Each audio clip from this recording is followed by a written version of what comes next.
এত সুন্দর কণ্ঠ ছিল। কিতাবের মধ্যে এসেছে, রে জগতের মানুষ, আমার মুসলমান, আমার নবীর উম্মতের দল, আমার মুরব্বী বাবা, যুবক ভাইরা, পর্দানিশীন মা বোনেরা যারা শুনতেছেন, আল্লাহর নবী দাউদ আলাইহিস সালাতু সালামের কণ্ঠ এত চমৎকার ছিল।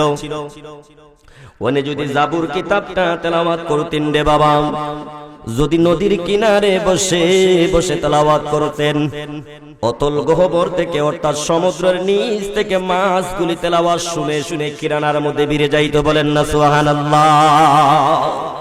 এত সুন্দর তেলাওয়াত করতেন আল্লাহর নবী দাউদ আলাইহিস সালাতু সালাম। ওনার তেলাওয়াত শুনে সমুদ্রের মাছগুলি এমন ভাবে আকৃষ্ট হইতো, এত ভালো লাগতো। মানুষগুলি যে দৌড়ে দৌড়ে মাছগুলিকে নিয়ে যাবে, এই কথা তারা চিন্তা করতো না। সমুদ্রের মাছগুলি সমুদ্রের থেকে বেশে বেশে নবী দাউদ আলাইহিস সালাতু সালামের তেলাওয়াত শুনতো। বলেন সুবহানাল্লাহ।